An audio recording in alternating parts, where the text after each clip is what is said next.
If you're stuck blowing accounts, missing payouts, or watching profitable setups slip by, this video is going to give you what the top 1% of prop firm traders do that the 99% will never do. Not a new trading strategy, not a discipline hack, but a specific mental framework that you can install in your trading this upcoming week. I've been a performance coach at FTMO. I now run my own personal prop firm, and my traders have collectively received more than $10 million in payouts and funding. I've had the opportunity to work with more than 1,000 traders in 92 plus countries around the world, traders at a varying skill level. The mental framework I'm going to share with you in this video is the single biggest predictor I've found on who breaks through versus who gets stuck in the cycle of blowing another account. Same charts, same setup, same volatility, same market. One trader secures a life-changing amount of funding and payouts. The other takes the exact same entrance, panics, and blows their account. The difference between the two traders isn't necessarily strategy. I've seen two traders who trade the exact same strategy get completely different results. It's not even necessarily risk management. I've seen two traders who have the exact same risk management rules in their trading plan get two very different results. It's a specific mental framework. The top 1% of traders just do it automatically, whereas the 99% of traders who don't make it don't do it. By the end of this video, you'll know exactly what that mental framework is. I'm going to show you how you can install it in your trading. Now, this goes without saying that you need a profitable edge, a profitable strategy, but if you're watching this video, you probably already have that. And you're finding that even despite having a profitable strategy and a profitable edge, you yourself can't stick to it and execute it. So I'm going to give you an answer to your challenges. You know, one of the biggest questions I ask my traders I work one-on-one with, or traders who come through my prop firm, is how can you expect consistent profitability? Because that's what we want as traders, isn't it? We want a consistent income from the market. How can you expect consistent profitability if you yourself and your actions and your feelings day to day are inconsistent? And you come to the market one day feeling really elated because you've had a great morning, a great conversation with your girlfriend or boyfriend. You've had a few coffees and you're feeling really, really good. You have to understand you're going to trade very differently on that day compared to a day where you've just had an argument, you've had unexpected bills, you've had certain unexpected pressures, and you maybe didn't sleep well that night. Those two different external factors are going to bring a different state to the trader. The trader is going to come to the markets and trade very differently and get very different results. So what I really promote to traders, once they have a profitable trading strategy, the game becomes about self-regulation, self-mastery, self-management, the ability to manage one's state so that you can stick to the trading plan, you can be consistent in the way you execute so you can have consistent profitability. So here is the big overarching problem we're going to solve in this video. There are certain external factors that we cannot deny in life. I mentioned some before: arguments, unexpected bills, unexpected pressures, external pressures from debts or from certain fantasies we have. We want to go on a holiday, we want to have a new watch or a new car or a certain lifestyle. These are external pressures. We have debts that we need to pay off. These are external pressures. These external factors impact the way you feel.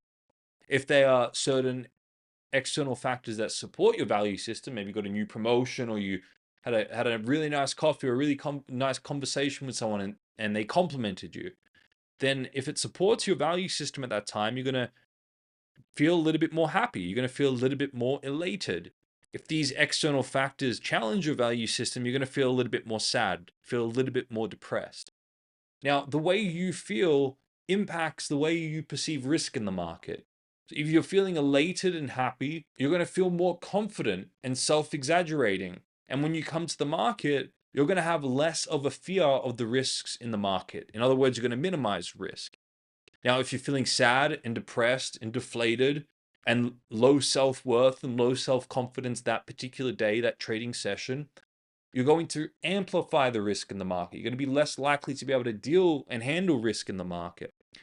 So depending on how you feel, depending on the external factors, is going to dictate your perception of risk and how much of a risk tolerance you have that particular day. Now, of course, with different risk tolerances, then your decision making is going to be different. If you're minimizing risk in the market because you're feeling very happy and elated because of certain external factors that have supported your value system that day or the previous day, this could be coming off a string of good wins from the previous trading day. Then guess what? If you're happy and minimizing risk, you're going to be more likely to over trade out of greed, thinking you can take more from the market than what the market's willing to give you. Now, because of this skewed perception of risk, you're minimizing risk here or amplifying risk. You're going to have a decision making that is skewed away from your trading plan. In this state, you're going to be more in a greedy state, minimizing risk in the market, forcing low quality setups that aren't part of your plan onto the market. So this is deviation from your plan. And if you're sad from external factors, minimizing risk in the market, then you're going to be more likely to, if an opportunity comes according to your plan, you're going to be more fearful to take that because of certain consequences. So you're going to undertrade out of fear, again, deviating from your plan. So the inability to manage external factors and how you feel and your internal state will drive you away from your trading plan in 100% of cases, because you're going to be run by the market out of fear and greed, as opposed to managing yourself and being able to make objective decisions according to your trading plan. So the question I posit to every trader that says they want consistent profitability: how can you expect it if every single day you're feeling different and you're trading from a different state? Now, to overcome this problem, it becomes a game of management of the self and management of the state. I'm going to show you what the top 1% of traders do that the 99% of traders don't do. So 99% of traders come to the market. They're impacted by these external factors, and they come to trade and they have a clouded judgment. A trader may be coming from a previous trading win, feeling really elated, feeling really overconfident, or from previous trading losses, feeling depressed, down, from a promotion at work or from a great conversation with a spouse, to unexpected bills or unexpected pressures from your spouse. These external factors impact how you feel and will cloud your judgment in the moment of trading. And if you are in an altered state by these external factors, then you're going to be trading based on how you feel. If you're more elated, you're going to allow more risk, and you're going to be more proud and try and project down onto the market, thinking you can predict and tell the market what you want. If you're more sad and depressed, you're going to be more likely to be more fearful of the risk and sitting on the sidelines a little bit more. Both of these are clouded judgments that take you away from sticking to your trading plan. Now, when you're trading based on how you feel, your emotional state is tied in the hands of the market, and you're run by the market. If you win, the market feeds your fantasy and you feel elated and overconfident and you feel like you can predict the market. If you lose, your expectations are humbled and you're sad and depressed, and you have this underconfident state, low self-worth. And of course, the cycle repeats. If you had a win, you come back to the next trading day, and that's an external factor that then more deeply clouds your judgment and makes you trade on emotion and deviates you from your trading plan. You end up trading based on what you think and how you feel, as opposed to what your edge is outlined in your trading plan. If you lose, again, that impacts how you feel, clouds your judgment. You end up trading based on how you feel and what you think, as opposed to what your trading plan states. This is why most traders get stuck in the boom and bust cycle, because your edge has a sequence of wins and losses, and chances are they're going to oscillate every so often. If you trade based on how you feel, your feelings are going to be, I want to win this individual trade. So when you win, you feel elated. You perceive yourself on the boom cycle. When you take an inevitable loss, your expectations are unmet and you feel sad and depressed. You go on the bust. So if you're trading based on how you feel, you're going to be run by the oscillations of the market up and down, whereas the 1% of traders do something very different. This is what the top 1% of traders are doing that the bottom 99% aren't. I saw this consistently with all the traders I've worked with that are doing very well, getting funded, getting payouts. I saw this consistently with the prop firms I consulted for. And then when I ended up starting my own prop firm, I saw this consistent with the best traders in there as well. They're so good at managing external factors, and they're so good at identifying and interrupting at that stage of external factors that would usually impact other traders, but they have certain processes and structures to manage those external factors so it doesn't seep into their trading decisions. They have a clear judgment. They're not letting external factors influence the way they feel or the way they think. And as a result, they can come to the market with a clear judgment, trade based on their trading plan, and think in terms of a larger sample space as opposed to needing the outcome of that individual trade to be a win to either validate their fantasy or make them feel better because they're depressed from certain external factors. And as a result, the outcome doesn't matter to them. Win or loss, it doesn't matter. What matters is them sticking to their trading plan over a large sample space. And they repeat the cycle. So there are many different things these traders do to manage external states. Firstly, a lot of them have some sort of ritual or practice they do in the morning, ritual or a routine that they do in the morning as a way to separate their trading session from their day.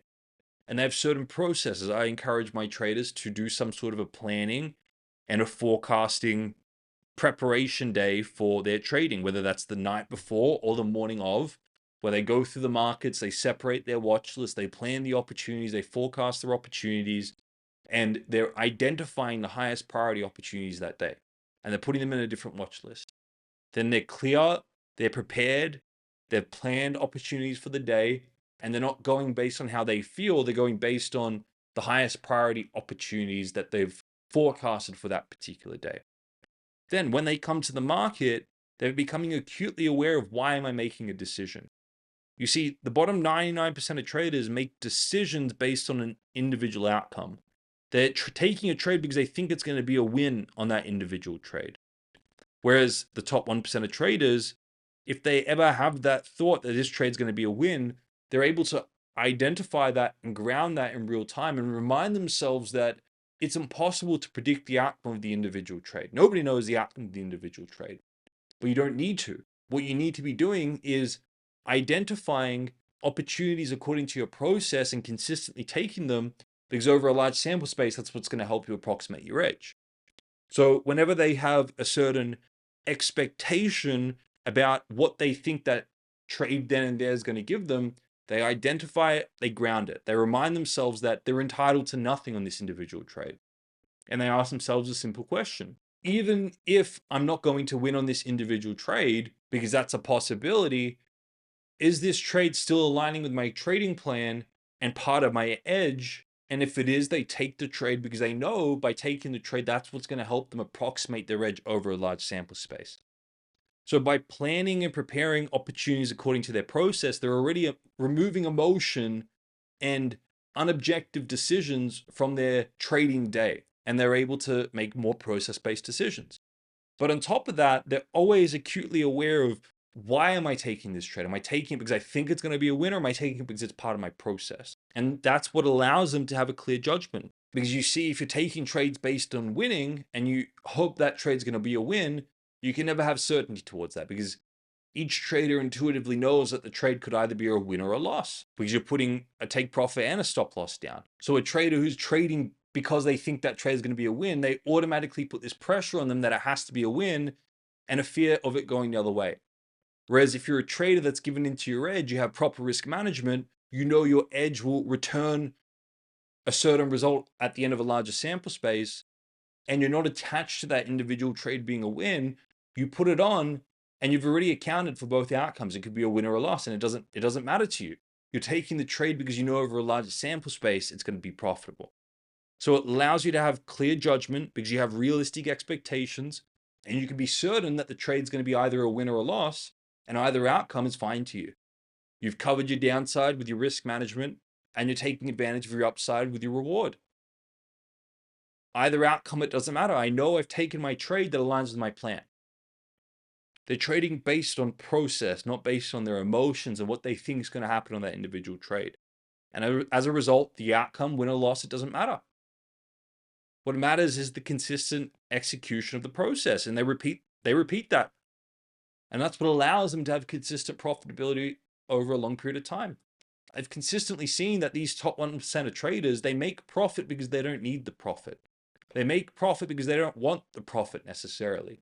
They're just so focused on their process and the love of the process and the refinement of the process and the execution of the process, that the profit comes as a result of that.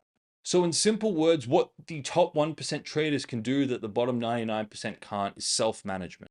The top 1% of traders are so aware of their mental state and where they're at and external factors, and they're aware of those, and they know how to ground them and not bring them into their trading, through good rituals and routines and good planning and preparation.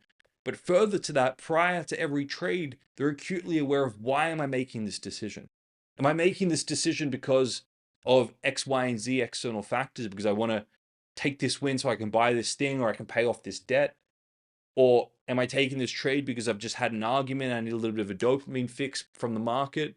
These are all bad reasons to be taking trades. These are all outcome-based expectations. Whenever you have expectations in the outcome, you leave yourself vulnerable on the individual trade. Whereas the top 1% of traders, if they have those expectations, they ground them. And then that allows them to see clearly, with clear judgment, does this trade align with the plan or not? And if it does, they take it. If it doesn't, they don't take it. And that level of self-management allows them to stick to their trading plan. It allows them to take trades that align with their process. And then after a trade, win or loss, if they're elated after a win, they're humbling themselves. They're reminding themselves of the risks of getting overconfident. If they're taking a loss and they feel depressed by that, they lift themselves and remind themselves that this is just one trade in the sample space. So they're very good at self-regulation and bringing themselves back so that the next trading day, they can come to the market and take trades according to their plan and not be influenced by the previous trading day or what they think they're going to get, or these external factors. But they're so acutely aware of why they're making decisions, and they're grounding external expectations that they have no control over so that they can stick to their trading plan. And that's what allows them to build consistent profitability long term. Traders, if you got one insight from this video, make sure you like and subscribe. Any particular trading psychology challenges that you have that you can't see a way past, comment in the comments below. And if you find my content useful, make sure you download the BPM 3.0 plus Teller X. That's a completely free training and tool that will help you bulletproof your trading mindset. Traders, thank you for watching to the end. I'll see you all in the next video.